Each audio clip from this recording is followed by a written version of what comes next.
Masculinity is a big subject that takes many forms today, and I'll put forth that many of the classic ways in which men used to be masculine are still wildly attractive to women today. But how do you know if you're being masculine? And here's another question that would have been almost unaskable 100 years ago. How do you know that you're man enough?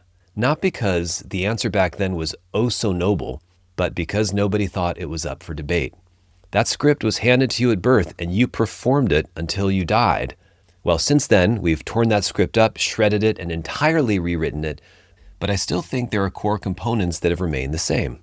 In the wreckage, an entire generation of men are standing around asking the question their great-grandfathers never had to ask as it pertains to women, marriage, and relationships. Am I man enough? Am I being masculine in an attractive way to my female partner? I want to give you an answer to this, but I first want to strip away some unnecessary things.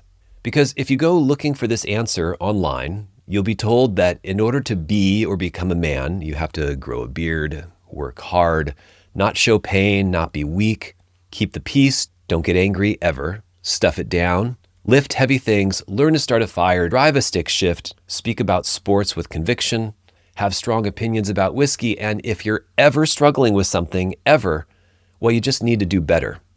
And while women are often told that they're brave and blame is shifted somewhere else, for most men, we just aren't trying hard enough.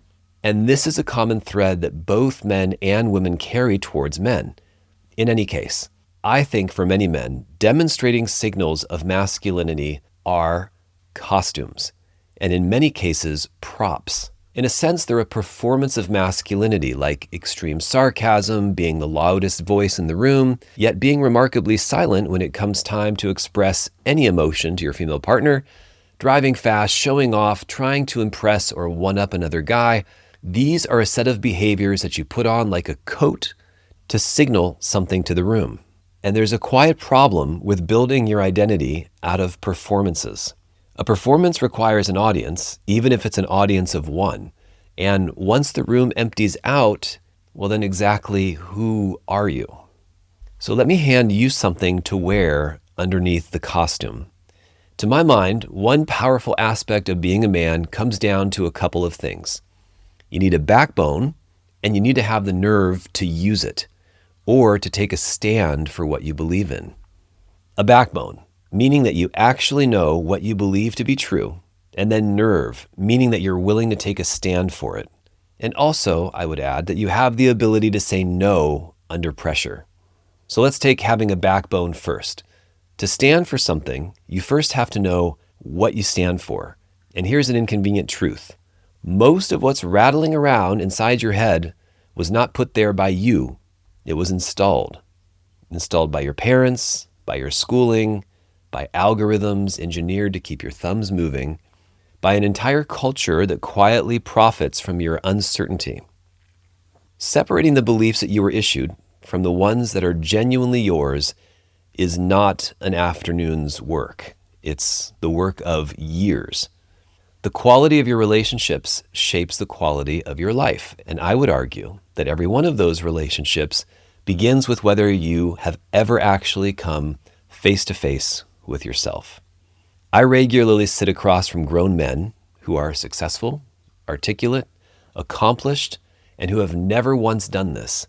They can recite their net worth, their bench press, their fantasy lineup, their need for intimacy, or the desire to even have more sex with their wife, but I'm not so sure that they've found out exactly who they are.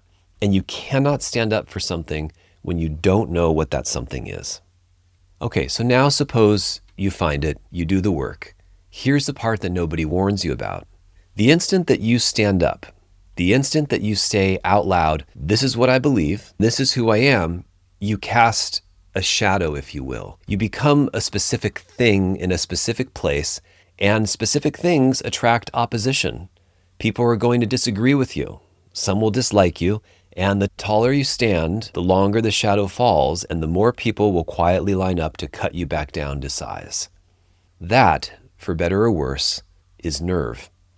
The willingness to be disliked, to put your reputation and your relationships, and on occasion your livelihood on the line for the thing that you found at the bottom of yourself. This often means saying no to your female partner, not accommodating every request that someone asks of you, and not caving the first time that someone disagrees with something that you say. Because the alternative, a spine with no nerve, is a bit of its own small tragedy. That is the man who knows precisely who he is and then spends his entire life hiding it from colleagues, hiding it from the woman he loves, and eventually hiding so well for so long that he finds himself to be a bit of a shell of a man that he once was, and he can no longer find himself either. So here's an interesting paradox for you. We're wired to respect the people who don't appear to need our respect. We respect others who don't need our respect.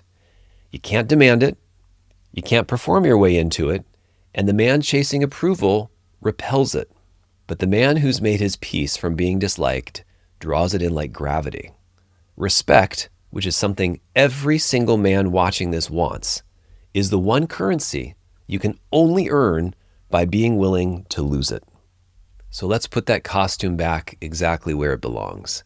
In order to be delicious to your female partner, to have her desire you and want you, to have her want to be intimate with you, you hopefully know that you don't need the beard, though some of us do look significantly better with facial hair. You don't need the truck, the gun, the whiskey, or the hunting trip, or a number to brag about over drinks. Those are accessories. Perfectly fine if you want them, completely irrelevant to the question of desire, masculinity, and attractiveness. A man with every one of those things, but no spine, is often a very well-dressed boy. And a man with none of them, who knows what he believes and will stand for it, is, in a very palpable sense, a real man.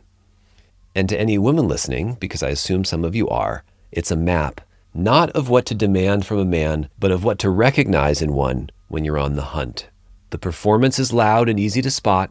The masculine man that you're looking for is quiet. And that's all I've got for you today. If something here landed, send it to a man who needs to hear it, as word of mouth is how this work travels. I'm Tari from Closeness.com. Stand up.